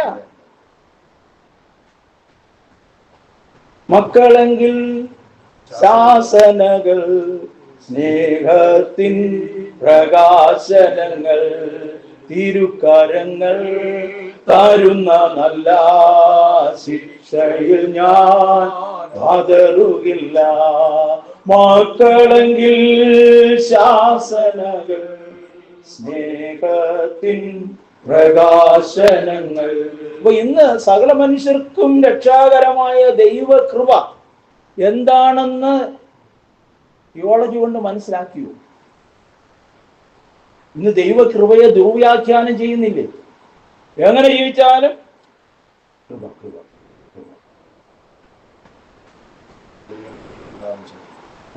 അപ്പൊ ദൈവകൃപ നമ്മെ ഈ ലോകത്തിൽ സുബോധത്തോടെ പ്രപഞ്ചമോഹങ്ങളെ എല്ലാം വർജിച്ചിട്ട് ദൈവഭക്തിയോടുകൂടെ ജീവിക്കുവാൻ ശിക്ഷിച്ചു വളർത്തുന്നതാണ് യഥാർത്ഥ ദൈവകൃപ. സത്യം അതിൻ്റെ താക്കോൽ അന്നേ എടുത്തു കളഞ്ഞതാണ്. അന്നത്തെ നേതാക്കന്മാരെ നോക്കി, ദൈവജനത്തിന്റെ നേതാക്കന്മാരെ നോക്കി യേശു പറഞ്ഞ വാക്യമാണ്. നോക്കാം, ലൂക്കോസ് എഴുതിയ സുവിശേഷം 11:52. ലൂക്കോസ് 11:52. ലൂക്കോസ് ഞാൻ നിങ്ങളോട് ന്യായശാസ്ത്രിമാരായ നിങ്ങൾക്ക് അയ്യോ കഷ്ടം, ന്യായശാസ്ത്രിമാരായ നിങ്ങൾക്ക് അയ്യോ കഷ്ടം, നിങ്ങൾ പരിജ്ഞാനത്തിന്റെ താക്കോൽ എടുത്തു കളഞ്ഞു. നിങ്ങൾ കടന്നില്ല, കടക്കുന്നവരെ തടുത്തും കളഞ്ഞിരിക്കുന്നു. ന്യായശാസ്ത്രിമാർ ന്യായപ്രമാണം പഠിപ്പിക്കുന്നവർ. ഇന്നത്തെ കോൺടെക്സ്റ്റ് നോക്കുകയാണെങ്കിൽ തിയോളജിയൻസ്, ബൈബിൾ ടീച്ചേഴ്സ്. നിങ്ങൾ ആ താക്കോൽ എടുത്തു കളഞ്ഞു. ദൈവവചനത്തിന്റെ പരിജ്ഞാനത്തിന്റെ താക്കോൽ നിങ്ങളുടെ കയ്യിലാണ് ഇരിക്കുന്നത്. നിങ്ങൾ ദിനത്തിനത് കൊടുക്കുന്നില്ല. നിങ്ങളോ കടക്കുന്നില്ല, കടക്കുന്നവരെ വെള്ളമടിച്ച് കിടന്നാൽ കുഴപ്പമൊന്നുമില്ല. പക്ഷെ അവനൊരു കൂട്ടായ്മയിൽ പോകണമെന്ന് പറഞ്ഞാൽ പ്രശ്നം. അത് എവിടെയും നിങ്ങൾ ഇവിടെ നല്ലാണ് വേറെ ഒരിടോ പോകാൻ. നമ്മുടെ ശുശ്രൂഷയിൽ വരുന്നവർ വേറൊരിടത്തും പോയതായി അറിവ് ഉണ്ടാകരുത്. ഞങ്ങൾ പറയുന്ന അനുസരിച്ച് ഞങ്ങളുടെ ഉപദേശത്തിന്റെ കീഴിൽ ഇരുന്നോളണം. അപ്പൊ അവിടെ ഒരു ഭാഗം മാത്രമേ പലപ്പോഴും പറയത്തുള്ളൂ, മറുഭാഗം പറയുന്നില്ല. അപ്പുറത്ത് പോയി കഴിഞ്ഞാൽ അത് മനസ്സിലായി കളയും. നമുക്ക് 5-fold മിനിസ്ട്രിയാണ് തന്നിരിക്കുന്നത്, അല്ലേ? എഫേസ്യർ 4:11 മുതൽ അവൻ ചിലരെ അപ്പോസ്തലന്മാരായും പ്രവാചകന്മാരായും സുവിശേഷകന്മാരായും ഇടയന്മാരായും ഉപദേഷ്ടാക്കന്മാരായി നിയമിച്ചിരിക്കുന്നു. അത് നാം എല്ലാവരും അവൻ വിശ്വാസത്തിന്റെ ഐക്യ പ്രാപിക്കേണ്ടതിന്, അവന്റെ പരിജ്ഞാനത്തിൽ, സത്യത്തിന്റെ പരിജ്ഞാനത്തിൽ വളരേണ്ടതിനാണ്. പക്ഷെ പലപ്പോഴും ഇത് അക്സെപ്റ്റ് ചെയ്യുന്നില്ല. ഇല്ലാത്ത ശുശ്രൂഷകൾ ഉണ്ടെന്ന് ഭാവിക്കുന്നു. ഉള്ള ശുശ്രൂഷകൾ അർത്ഥവത്തായി ചെയ്യുന്നതുമില്ല. അപ്പോൾ പരിജ്ഞാനത്തിന്റെ താക്കോൽ, ഇതിനെക്കുറിച്ച് പ്രവാചകനിലൂടെ പറഞ്ഞ ചില വചനങ്ങൾ നമുക്ക് നോക്കാം. യെരമ്യാ പ്രവചനം 2-ാം അധ്യായം 8-ാം വാക്യം. യെരമ്യാ പ്രവചനം 2-ാം അധ്യായം 8-ാം വാക്യം. യഹോവ എവിടെയെന്ന് പുരോഹിതന്മാർ അന്വേഷിക്കില്ല. അതിന്റെ ആവശ്യമില്ലല്ലോ. ന്യായപ്രമാണജ്ഞന്മാർ എന്നെ, ഇവിടെയാണ് പ്രശ്നം. ന്യായപ്രമാണജ്ഞന്മാരെന്ന് പറഞ്ഞാൽ തിയോളജിയൻസ് തന്നെ, ദൈവശാസ്ത്രജ്ഞന്മാർ. എന്നെ അറിഞ്ഞില്ല. ഞാൻ ഈ ഇവിടുത്തെ ഒരു ഞങ്ങളുടെ ബ്ലെസ്സിങ് മിഷനിൽ സ്റ്റാൻലി ഒരിക്കൽ ഇങ്ങനെ പറഞ്ഞിട്ടുണ്ട്. നിങ്ങൾ എത്രമാത്രം അത് അക്സെപ്റ്റ് ചെയ്യുമെന്ന് എനിക്ക് അറിഞ്ഞൂടാ. എങ്കിലും എല്ലാ തിയോളജിയൻസും രക്ഷിക്കപ്പെട്ടവരല്ല. പക്ഷെ രക്ഷിക്കപ്പെട്ട എല്ലാവരും തിയോളജിയൻസാണ്. എല്ലാം പിടികിട്ടിയോ? ദൈവവിശ്വാസം ഇല്ലാത്തവരും തിയോളജി എഴുതാറുണ്ട്. ഇപ്പൊ നമ്മൾ പറയില്ല, ഇപ്പൊ മിക്കവാറും വേദോസുള്ളതല്ലല്ലോ പലരും പറയുന്നല്ലേ. ഇങ്ങനെ തിയോളജിൻ ഇങ്ങനെ പറഞ്ഞു, മറ്റൊരാൾ പറഞ്ഞു, ഒരുപാട്. അപ്പോൾ നമുക്ക് മനസ്സിലായി ഇത് ഒരുപാട് വായിക്കുന്ന ആളാണ്, നമുക്കൊന്നും അറിയില്ല. അപ്പോൾ ചിലതൊക്കെ കാണുമ്പോൾ അതിനൊരു കഴിവ് വേണം അങ്ങനെയൊക്കെ പറയാം. ഞാൻ ചില പുസ്തകങ്ങളൊക്കെ നല്ല തിയോളജിയൻസൊക്കെ വിചാരിച്ച് ഞാൻ വാങ്ങിച്ചിട്ട് പിന്നെ ഞാൻ നിരാശപ്പെട്ടു കിട്ടും. അതിനകത്ത് നോക്കുമ്പോൾ ഒരു പുതിയ ആശയം പറയുന്നതേ ഉള്ളൂ, അല്ലാതെ സത്യം പറയുന്നില്ല. ഇപ്പോൾ ന്യായപ്രമാണജ്ഞന്മാർ എന്നെ അറിഞ്ഞില്ല, ന്യായപ്രമാണം കൊടുത്തവനെ അറിഞ്ഞില്ല. കൊടുത്തവനെയാണ് അറിയേണ്ടത്. ഏത് ആത്മാവിൽ ആണത് എഴുതപ്പെട്ടത്, എന്തിനു വേണ്ടിയാണ് എഴുതപ്പെട്ടത്, അത് ദൈവത്തിന്റെ ആത്മാവ് നമുക്ക് പറഞ്ഞു തരും. അതാണ് ദാവീദ് പറഞ്ഞ, എന്റെ ന്യായപ്രമാണത്തിൽ അത്ഭുതങ്ങളെ കാണേണ്ടതിന് എന്റെ കണ്ണുകളെ തുറക്കണമേ. ബാഹ്യമായ കണ്ണുകൾ ഓക്കെ, പക്ഷെ ബാഹ്യമായ കണ്ണുകൾ കൊണ്ടല്ല അത് മനസ്സിലാക്കേണ്ടത്. ആന്തരികമായ ദൃഷ്ടി പ്രകാശിക്കണം, കുറച്ചുകൂടെ ഷാർപ്പായിട്ട്. യിരെമ്യാവ് പറയുകയാണ്, 8-ാം അധ്യായം 8-ാം വാക്യം. ഹല്ലേലൂയ. ഞങ്ങൾ ജ്ഞാനികൾ യഹോവയുടെ ന്യായപ്രമാണം ഞങ്ങളുടെ പക്കലുണ്ട്. നിങ്ങൾ പറയുന്നത് എങ്ങനെ? ശാസ്ത്രമാരുടെ കള്ള എഴുത്തുകോൽ അതിനെ വ്യാജമാക്കി തീർക്കണം. വല്ലാത്തൊരു പ്രയോഗമാണ് അല്ലേ? ശാസ്ത്രിമാരുടെ കള്ള എഴുത്തുകോൽ അതിനെ വ്യാജമാക്കി തീർത്തു, ദുർവ്യാഖ്യാനം ചെയ്തു. ഈ വ്യാഖ്യാനങ്ങളാണല്ലോ ഇപ്പൊ ഏറ്റവും വലിയ പ്രശ്നം വന്നത്. ഒരു പുതിയൊരു വ്യാഖ്യാനം പറയണം, അതിന് എവിടെ നിന്നൊക്കെയാണ് കണ്ടുപിടിക്കുന്നത് ഒരു പിടിയും.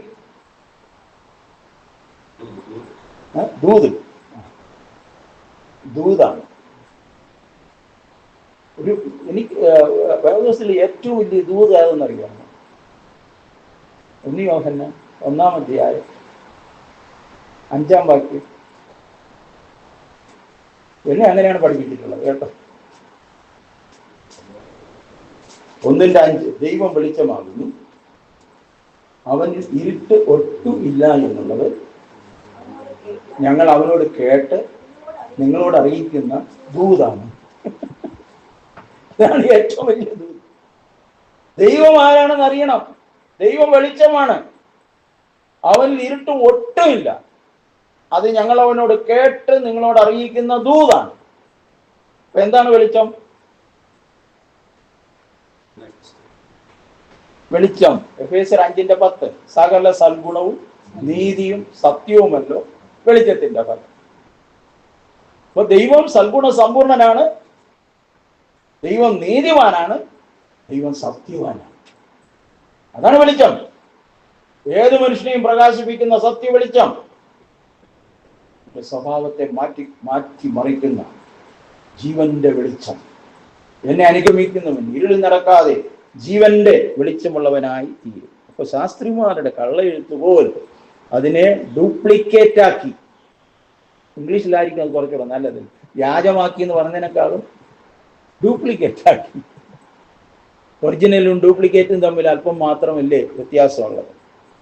തീത്തോസ് സത്യോപദേശത്തിന്റെ സീരിയസ്നെസ്സിനെ കുറിച്ച് പൗലോസ് തീത്തോസിനെ എഴുതുമ്പോൾ പറയുകയാണ്, തീത്തോസ് 1:9 നിർമ്മലനും ജിതേന്ദ്രിയനും സത്യോപദേശത്താൽ പ്രബോധിപ്പിക്കാനും വിരോധികൾക്ക് ബോധം വരുത്തുവാനും ശക്തനാകേണ്ടതിന് ഉപദേശപ്രകാരമുള്ള വിശ്വാസവചനം പിടിപ്പിക്കുന്നവനും ആയിരിക്കണം. ആരാണ്? മൃഗ പിടിക്കുന്നവനും ആയിരിക്കണം. അധ്യക്ഷൻ ഒരുപാട് ക്വാളിഫിക്കേഷനോട് പറഞ്ഞിട്ടുണ്ടെങ്കിൽ അതൊക്കെ ഉണ്ട്. നമ്മൾ ഈ പത്യോപദേശം എടുക്കാൻ വേണ്ടിയാണ്. പത്യോപദേശത്താൽ പ്രബോധിപ്പാനും വിരോധികൾക്ക് ബോധം വരുത്തുവാനും ശക്തനാകേണ്ടതിന് ഉപദേശപ്രകാരമുള്ള വിശ്വാസവചനം മുറുകെ പിടിക്കുന്നവനായിരിക്കും. ഇങ്ങനെയാണ് ശുശ്രൂഷകരായി വരേണ്ടത്. അവിടെയാണ് ഞാൻ ചോദിച്ചത്, ദൈവശാസ്ത്ര പഠനം ഇതിന് എത്രമാത്രം സഹായിച്ചിട്ടുണ്ട്? ഈ മേഖലയിലോട്ട് ശക്തരായി തീരുവാൻ, കർത്താവിൻ്റെ ഉപദേശത്തെ വ്യക്തമായി പഠിപ്പിച്ചു കൊടുക്കുവാൻ കഴിവുള്ള എത്ര പേർ വാർത്ത് ഉരുവായി വരുന്നുണ്ട്. ചിന്തിക്കണ്ടേ? അടുത്തൊരു വാക്യം നോക്കാം. 2-ാം അധ്യായം 1-ാം വാക്യം. നീയോ പത്യോപദേശത്തിന് ചേരുന്നത് പ്രസ്താവം, അല്ലാത്ത ഒന്നും പറയരുതാണ്. പത്യോപദേശത്തിന് ചേരുന്നത് പ്രസ്താവിക്കാം. ബേസിക്കായിട്ട് അറിയേണ്ട കാര്യങ്ങൾ പോലും ഇന്ന് വിശ്വാസികളെന്ന് പറയുന്ന സഭാ അംഗങ്ങൾക്ക് അറിയത്തില്ല. അദ്ദേഹം ഒരു സീനിയർ സൺഡേ സ്കൂൾ ടീച്ചറാണ്. പലപ്പോഴും എൻ്റെ അടുത്ത് പല സംശയങ്ങൾ വിളിച്ച് ചോദിക്കാറ്. ഒരു കാര്യം പറയുന്നതിന് കുഴപ്പമില്ല. ഇദ്ദേഹത്തിൻ്റെ വീട്ടിൽ നടക്കുന്ന ഒരു കൂട്ടായ്മയിൽ സാധാരണ പ്രസംഗിക്കാൻ വരുന്ന ഒരാളിന് വരാൻ പറ്റിയില്ല. അദ്ദേഹം പകരം വേറൊരാളിനെ അയച്ചു. അദ്ദേഹം ഒന്ന് പ്രസംഗിച്ച സ്വർഗമില്ല നരകമില്ല ഇല്ല. അപ്പൊ എതിർത്ത് നിൽക്കാൻ അപ്പൊ പറ്റിയില്ല. നിർത്തണമെന്ന് പറയണമല്ലോ പ്രശ്നം. അത് പറ്റിയില്ല. മീറ്റിംഗ് കഴിഞ്ഞിട്ട് എന്നെ ചോദിച്ചു, സ്വർഗം ഉണ്ടെന്ന് തെളിയിക്കാൻ ഏതെങ്കിലും വാക്യമുണ്ടോ? അവസ്ഥ പറയാം. ഞാൻ പറഞ്ഞു, വേറെ ഒന്നും നിങ്ങൾ തിരിച്ചറിയണ്ടായിരുന്നല്ലോ. സ്വർഗസ്ഥനായ ഞങ്ങളുടെ ദൈവം സ്വർഗത്തിൽ ഇരിക്കുന്നതല്ല. ജസ്റ്റ് അത് ഇത് ഒരാളുടെ ഇതല്ല. ഞാൻ MM ചരിത്രത്തിലെ സൂപ്പർ സീനിയർ ക്ലാസ് എടുക്കാൻ തുടങ്ങി. ഒരു 2 വർഷം കൊണ്ട് പലർക്കും ബോധം തെളിഞ്ഞു. അപ്പോൾ ഞാനവിടെ പ്രസംഗിക്കാൻ പഠിപ്പിക്കുന്നത് കാണിക്കെടുക്കാൻ വരുമ്പോൾ ഇന്നൊരു കേൾക്കും എന്താണ് പഠിപ്പിക്കുന്നത്. കാരണം ഇവരാരും പരീക്ഷ എഴുതുന്നവരല്ല, സൂപ്പർ സീനിയറുള്ളത്. മക്കളെയും കൊച്ചുമക്കളെയൊക്കെ ക്ലാസ്സിന് വിട്ടിട്ട് വന്നിരിക്കുന്നതാണ്. പക്ഷേ 10, 20, 50 രൂപ കാണിക്കകൾ. അപ്പോൾ കാണിക്കയ്ക്ക് വേണ്ടിയുള്ളൊരു ക്ലാസ്സാണ്.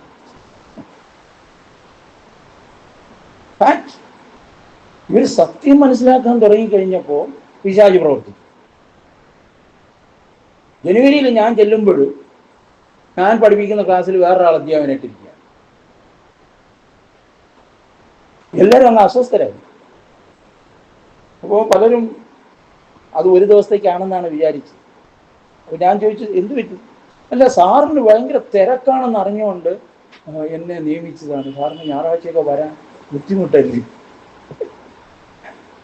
2-3 ആഴ്ച ഇവരാരും പോകില്ല ക്ലാസ്സിന്.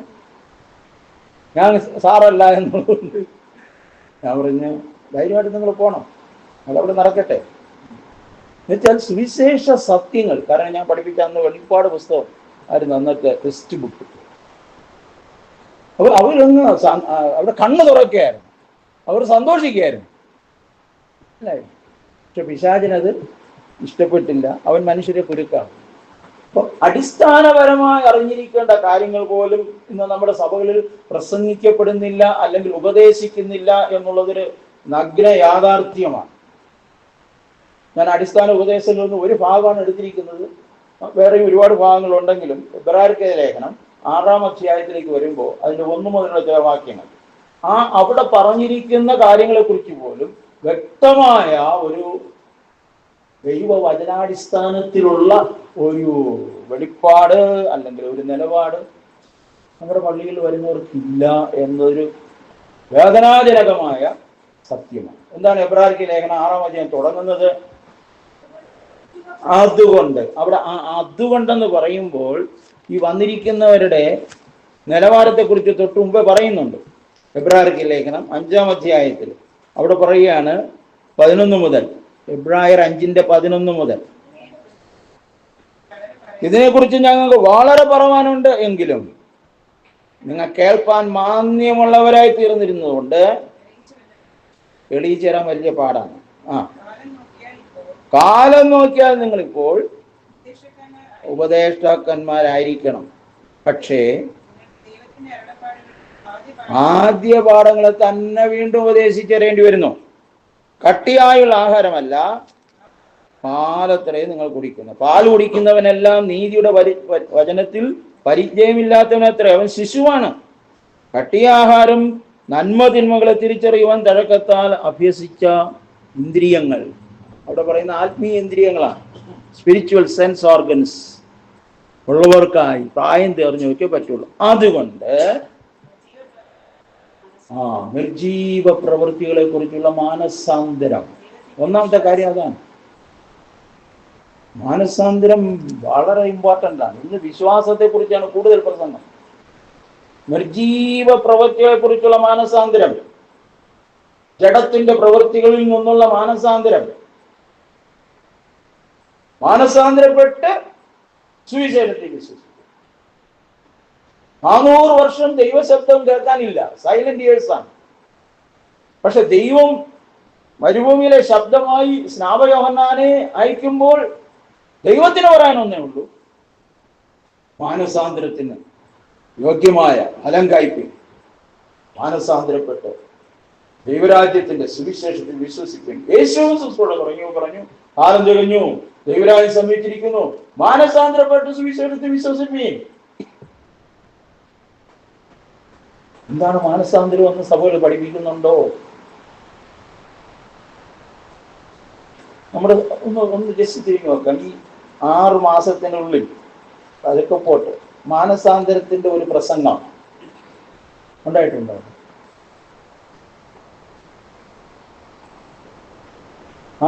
ഇന്നത്തെ തലമുറയ്ക്ക് അറിഞ്ഞൂടെ എന്തിനാണ് മാനസാന്തരം.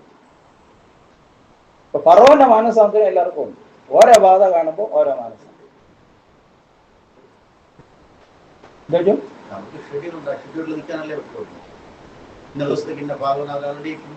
കൊടുത്തിട്ടുണ്ട്. ഇത് പ്രിന്റ് ചെയ്ത് കൊടുത്തതെന്നാണ് ഞാൻ സംസാരിക്കുന്നത്. അപ്പോ നിർജീവ പ്രവൃത്തി എന്നുള്ള മാനസാന്തരം, യേശുക്രിസ്തുവിന് മാത്രമേ മനസ്സാക്ഷിയെ ശുദ്ധീകരിക്കാൻ പറ്റൂ. ഈ നിർജീവ പ്രവൃത്തികളെല്ലാം ഇരിക്കുന്നത് ഈ മനസ്സാക്ഷിയിലാണ്. എബ്രായർ 9:14 നിത്യാത്മാവിനാൽ ദൈവത്തിന് തന്നെത്താൻ നിഷ്കളങ്കനായി അർപ്പിച്ച ക്രിസ്തുവിന്റെ രക്തം ജീവനുള്ള ദൈവത്തെ ആരാധിപ്പാൻ നിങ്ങളുടെ മനസ്സാക്ഷിയെ നിർജീവ പ്രവൃത്തികളെ പോക്കി അത്ര അധികം ശുദ്ധീകരിക്കും. യേശുവിന്റെ രക്തത്തിന്റെ ശക്തി നേരത്തെ പാടി, കുഞ്ഞാട്ടിൻ തീരു രക്തത്താൽ ഞാൻ ശുദ്ധനായി തീർന്നു. എവിടെ ശുദ്ധനായി തീർന്നു? എന്റെ മനസ്സാക്ഷിയിൽ, എന്റെ ഹൃദയത്തിൽ.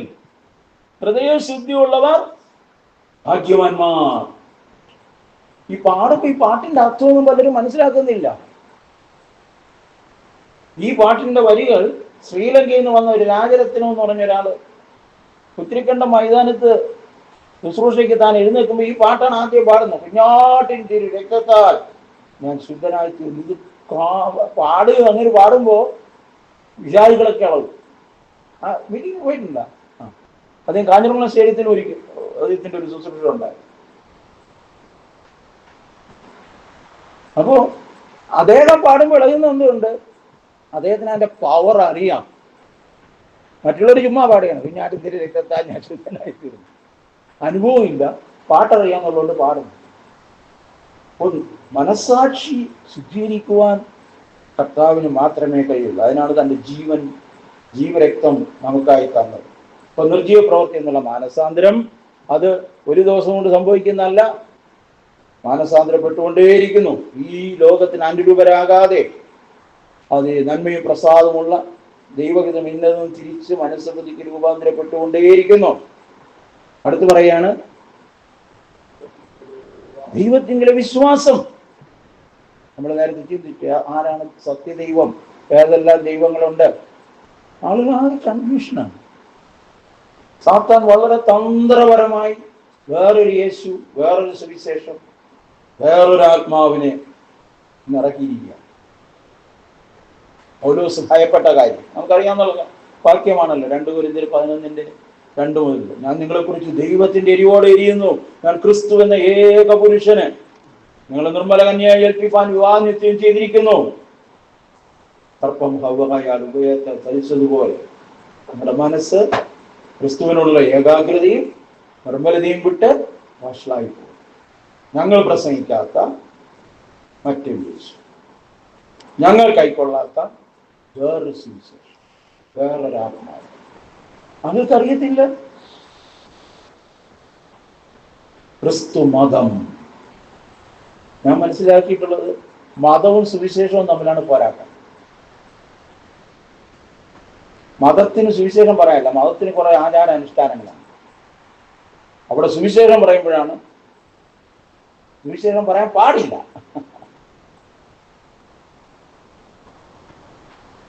ദൈവത്തിങ്കിലെ വിശ്വാസം, സ്നാനങ്ങളെ കുറിച്ചുള്ള ഉപദേശം, അത് അതിൻ്റെ ശരിയായ ട്രാൻസ്ലേഷൻ വരുമ്പോൾ ശുദ്ധീകരണ നിയമങ്ങളെ കുറിച്ചുള്ള ഉപദേശം എന്നുള്ളതാണ്. വാഷിംഗ് ലാസ് എന്നാണ് ഇംഗ്ലീഷ്, അല്ലെ ഇംഗ്ലീഷ് അത് നോക്കാം. എബ്രായർ 6 ആ ഇംഗ്ലീഷ് വാക്ക്. ഹല്ലേലൂയ.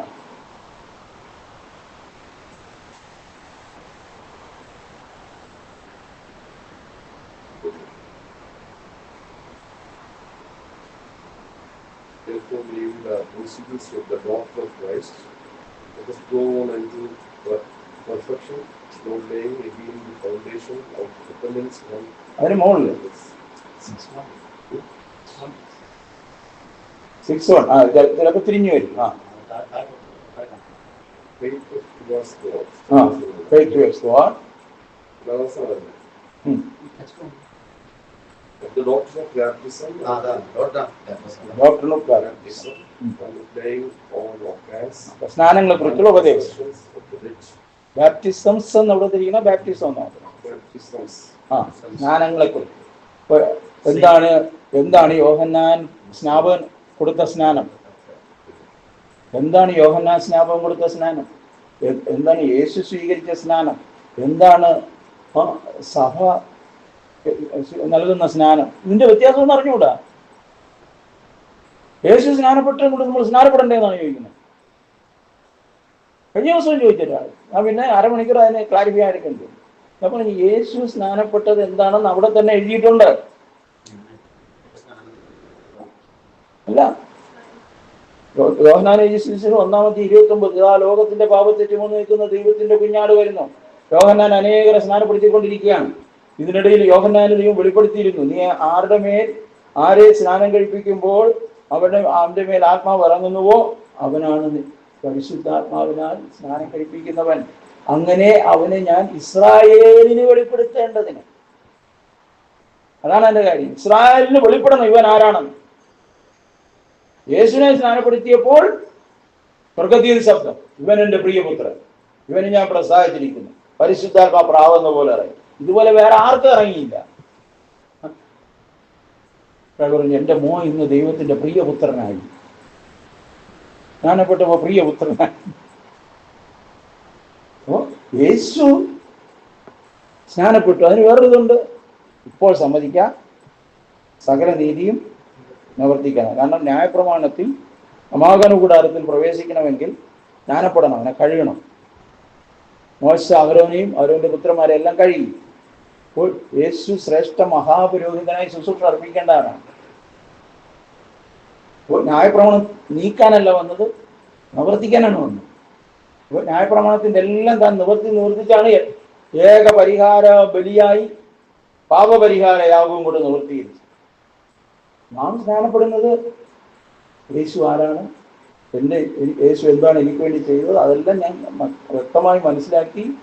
ഇത്രയും കാലം ഞാൻ പാപത്തോട് ചേർന്നിരുന്നു, ഇനി ഞാൻ യേശുവിനോട് ചേർന്ന് ജീവിക്കാൻ എനിക്ക് മനസ്സുണ്ട്. അതിന് എനിക്കൊരു നല്ലൊരു മനസാക്ഷി തരണമേ എന്നുള്ള പ്രാർത്ഥനയാണ് സ്നാനം. പഴയ മനുഷ്യന്റെ ക്രൂശീകരണമാണ്. അന്നാണ് ക്രൂശ് കിട്ടുന്നത്. ഒരുവൻ എന്നെ അനുഗമിക്കാൻ ഇച്ഛിച്ചാൽ തന്റെ ക്രൂശ് എടുത്ത് ഇന്ന് യേശുവിനെയും ക്രൂശ് എടുത്തുകൊണ്ട് നടക്കുകയാണ്. ഇതൊക്കെ പറഞ്ഞു കൊടുക്കുമ്പോൾ പലർക്കും അസ്വസ്ഥരാകും. പക്ഷെ ഇത് ക്ലിയർ ആക്കണം. ആളുകൾക്ക് ഇത് അറിയാൻ താല്പര്യമുണ്ട്. മാത്രമല്ല കൈവെപ്പ് അതെല്ലാവർക്കും അറിയാം അല്ലേ? കൈവെപ്പ് എല്ലാവർക്കും അറിയാം. ഇപ്പൊ ആരാധന കേൾക്കും കൈവെപ്പൊക്കെ നടക്കുന്നുണ്ട്, വീട്ടിലുണ്ടല്ലേ? അതെനിക്കറിഞ്ഞൂടാ. ശുശ്രൂഷയ്ക്കായിട്ടുള്ള നിയോഗം എന്നാണ് അതിനെക്കുറിച്ച് ജീവനും പറയുന്നത്. കാരണം പഴയ നിയമത്തിലേ ഉള്ളൊരു ശുശ്രൂഷയാണ്. ജസ്റ്റ് ഒരു വാക്യം വേണമെങ്കിൽ വായിക്കാം. സംഖ്യാപുസ്തകം 8-ാം അധ്യായം 10-ാം വാക്യവും അപ്പോസ്തല പ്രവൃത്തികൾ 13-5. സംഖ്യാപുസ്തകം 8-10. നിരവധി വാക്യങ്ങളുണ്ടെങ്കിൽ ജസ്റ്റ് റെഫറൻസ്.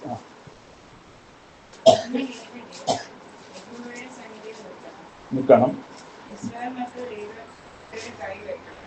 ഇസ്രായേൽ മക്കൾ അവരുടെ കൈവയ്ക്കണം.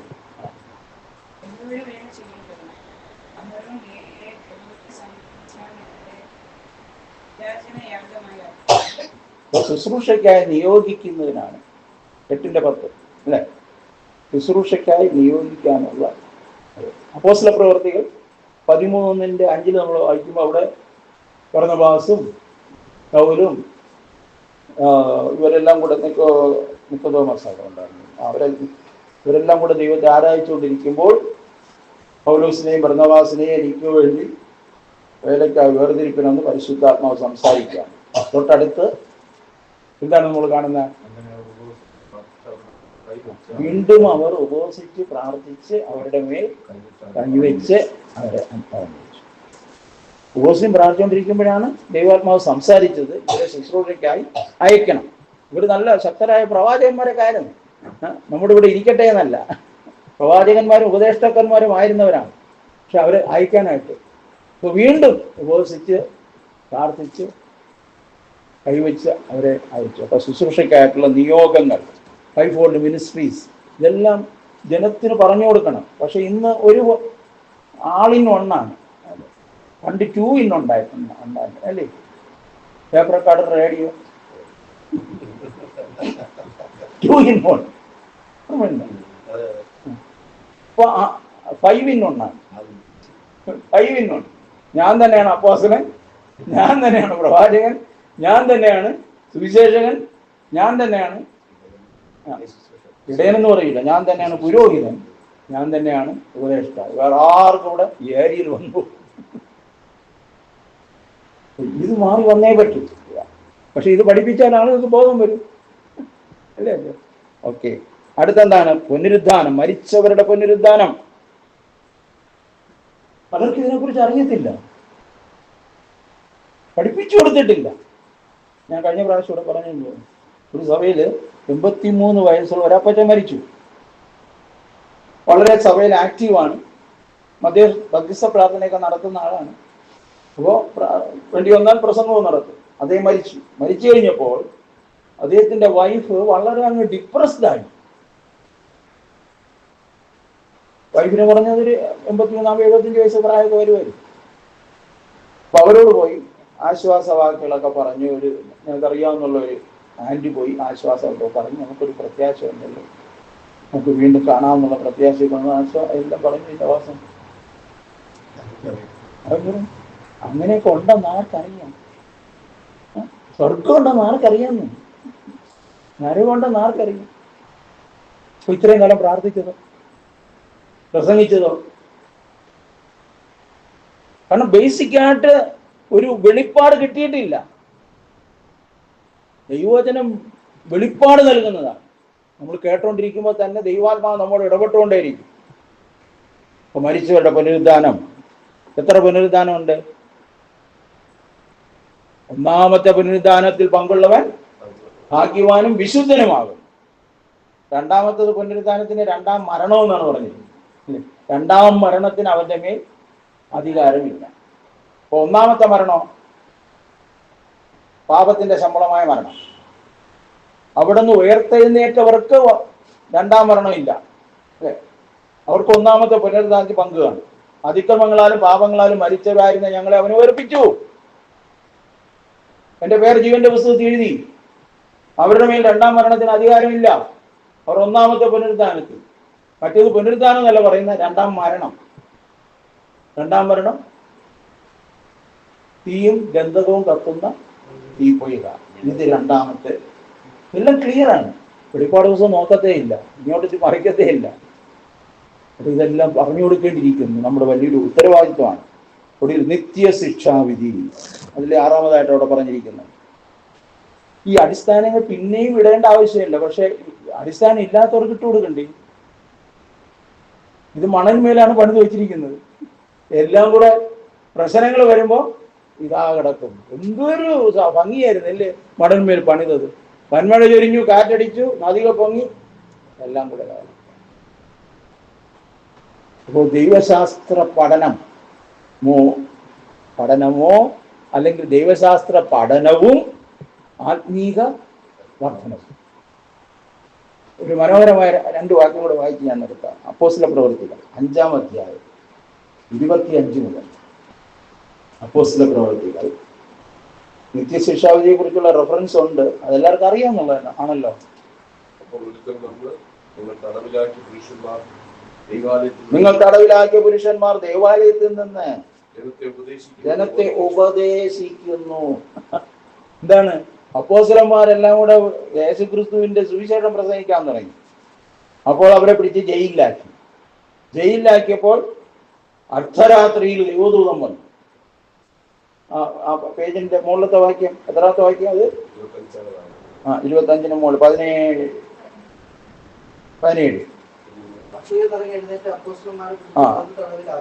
അവരെ അസൂയ നിറഞ്ഞു, ദൈവമക്കള് പരിശുദ്ധാത്മാവ് നിറഞ്ഞു. ഇതാണ് വ്യത്യാസം. അന്നത്തെ മത നേതാക്കന്മാർ അല്ലെ, മഹാപുരോഹിതന്മാര് സദൂക്യ മതക്കാരുടെ പക്ഷം. സദൂക്യരും വിശ്വാസികളാണ്. അവരുടെ വിശ്വാസം എന്താണ്? മരണത്തിന് ശേഷം പുനരുദ്ധാനം ഇല്ല. അവരും വിശ്വാസികളാണ്. അപ്പോ സദൂക്യ പക്ഷക്കാരും മഹാപുരോഹിതന്മാരും അസൂയ നിറഞ്ഞു, അപ്പോസ്തലന്മാരെ പിടിച്ച് പൊതുതടവിലാക്കി. രാത്രിയിൽ ദൈവം വന്നിട്ട് പറയാണ്, പുറത്തിറങ്ങിയിട്ട് ദേവാലയത്തിൽ ചെന്ന് ഈ ജീവന്റെ വചനം, കാരണം പള്ളിയിലിരിക്കുന്നതൊക്കെ ചത്തതാണ്, അല്ലെങ്കിൽ പിന്നെ അവിടെ ജീവന്റെ വചനം പറയണോ? ദേവാലയത്തിൽ ചെന്ന് ജീവന്റെ വചനം പ്രസംഗിക്കണം. അവരതനുസരിച്ചു. അവർ ദേവാലയത്തിൽ ചെന്ന് ഇവർ അറസ്റ്റ് ചെയ്യാൻ വന്നപ്പോൾ ജയിലിൽ ആളില്ല, കൂട്ടെല്ലാം പൂട്ടി തന്നെ ഇരിക്കുന്നു. നോക്കണേ, ഇതുപോലെയുള്ള പ്രവൃത്തികളൊക്കെ ഇന്നും ഉണ്ടാകണം. ഇനി നമുക്ക് 25 വരെ വായിക്കാം.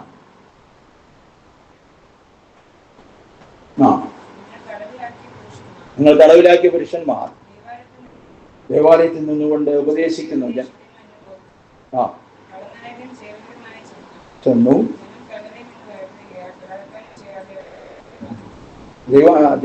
ജനം ചിലപ്പോൾ കൈവയ്ക്കും. അതുകൊണ്ട് ബലാത്കാരനെ കൂടാതെ അവരെ കൊണ്ടുപോയി പുരോഹിതന്മാരെ മുന്നിൽ നിർത്തി.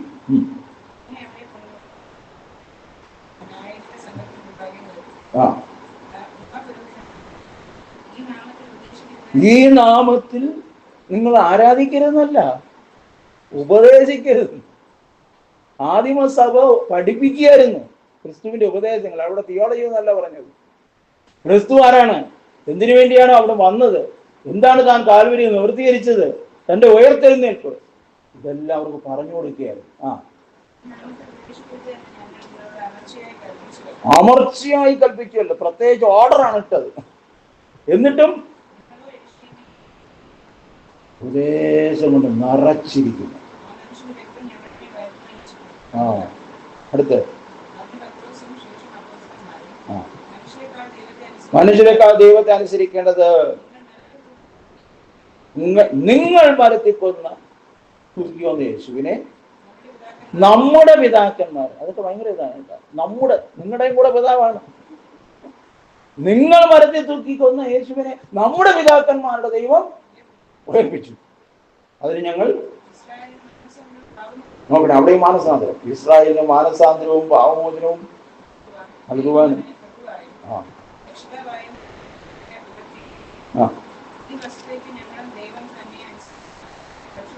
കാരണം പരിശുദ്ധാത്മാവിലാണ് ഇതൊക്കെ പറയുന്നത്. പരിശുദ്ധാത്മാവിലല്ലാതെ ഈ ഉറപ്പ് കിട്ടൂല, അറിവിലല്ല, തിയോളജി അല്ല. പരിശുദ്ധാത്മാവിൽ പറയുകയാണ് താൻ. ഒരു വചനം കൂടെ, കൺക്ലൂഷൻ. ഇതൊക്കെ നിങ്ങൾ പിന്നെയും ചിന്തിക്കുക. അപ്പോസ്തലപ്രവൃത്തി 20:31, 32 ആസിയയിലെ ലീഡേഴ്സിനെ വിളിച്ചിട്ട് കുറേ കാര്യങ്ങൾ പറയുന്നുണ്ട്. പക്ഷെ അവസാനം അവരെ ഭരമേൽപ്പിക്കുന്നത് മറ്റൊരു ലീഡറിന്റെ കീഴിലല്ല. അതാണ് എന്നെ ചിന്തിപ്പിച്ചത്. അപ്പോസ്തലപ്രവൃത്തി 20:31, 32 ഞാൻ 3 സംവത്സരം രാപ്പകൽ ഇടപെടാതെ കണ്ണുനീർ വാർത്തും കൊണ്ട് ഓരോരുത്തരും ബുദ്ധി പറഞ്ഞു തന്നു. 3 വർഷം പ്രസംഗിക്കാൻ കാര്യമുണ്ടായി, പഠിപ്പിക്കാൻ. ആരാ നടത്തിയെന്നല്ല, ഞാൻ 3 വർഷം ആരാ നടത്തി കാണിക്ക വാങ്ങിച്ചതൊന്നും മറന്നു വരുന്നല്ല. 3 വർഷം കണ്ണുനീരോടുകൂടെ ഇടപെടാതെ നിങ്ങൾക്ക് ബുദ്ധി പറഞ്ഞു തന്നത് നിങ്ങൾ മറക്കരുത്. അടുത്ത നിങ്ങൾക്ക് ആത്മീക വർധന വരുത്താൻ സകല വിശുദ്ധന്മാരോടും കൂടെ അവകാശം തരുവാനും കഴിയുന്ന ദൈവത്തിലും അവന്റെ കൃപയുടെ വചനത്തിലും ഇപ്പോൾ നിങ്ങളെ ഫലമേൽപ്പിക്കും. വേറെ ആരുടെയും കയ്യിൽ കൊടുത്തിട്ട് പോയില്ല. അടുത്ത് ഇന്നാരാണ് നിങ്ങളുടെ ചുമതല, അങ്ങേര് നോക്കിക്കൊള്ളുന്നല്ല. മനസ്സിലായോ? നിങ്ങൾക്ക് ആത്മീക വർധന വരുത്തുവാനും സകല വിശുദ്ധന്മാരോടും കൂടെ അവകാശം തരുവാനും കഴിയുന്ന ദൈവത്തിലും അവന്റെ കൃപയുടെ വചനത്തിലും നിങ്ങളെ വരമേൽപ്പിക്കും. വിമുക്തിലെ നമ്മെ ഏൽപ്പിച്ചിരിക്കുന്നു. നമ്മൾ മറ്റാരെയല്ല ഏൽപ്പിച്ചു കൊടുക്കേണ്ടത്, അപ്പന്റെ കരങ്ങളിൽ തന്നെ ജനത്തെ ഏൽപ്പിച്ചു കൊടുക്കും. ആത്മീയ വർധന വരുത്തുന്ന ഒരു ദൈവം, ആ ദൈവത്തിന്റെ വിലയേറിയ ശുശ്രൂഷ. ദൈവശാസ്ത്രം അനിവാര്യമാണ്. കാരണം ഞാൻ പ്രസംഗിക്കുമ്പോഴൊക്കെ ഞാൻ കുന്നംകുളത്തും കോഴിക്കോടും ഒക്കെ വലിയ തിരുമേനിമാരും ഇവരെല്ലാം ഇരിക്കുന്ന വേദിയിൽ പ്രസംഗിക്കുമ്പോഴൊക്കെ ഞാൻ ദൈവശാസ്ത്രം വിട്ടു പോകാതിരിക്കാൻ ഞാൻ ശ്രദ്ധിക്കുന്നു. അവരൊക്കെ പണ്ഡിതന്മാരാണ്. ഞാൻ ചോദിക്കും, ഞാൻ സംസാരിച്ചതിൽ തിയോളജിക്കൽ എറർ വല്ലതും ഉണ്ടോ എന്ന് ചോദിക്കും. ഞാൻ തിയോളജിക്കൽ എററൊന്നും ഇല്ല, മനസ്സിലായില്ല. അപ്പോൾ ഇതിൽ തിയോളജിക്കൽ എററൊന്നും ഇല്ല. പക്ഷെ പ്രസംഗിക്കേണ്ടത് പ്രസംഗിക്കണം. അപ്പം അത് പഠനം ആവശ്യമാണ്. അതോടൊപ്പം ആത്മീക വർധനവും വരും. അതിനായി ദൈവത്തിന്റെ പരിശുദ്ധാത്മ നമ്മൾ ഇന്നത്തെ ചിന്തകളും പഠനവും സഹായിക്കട്ടെ എന്ന് നമുക്ക് പ്രാർത്ഥിക്കാം.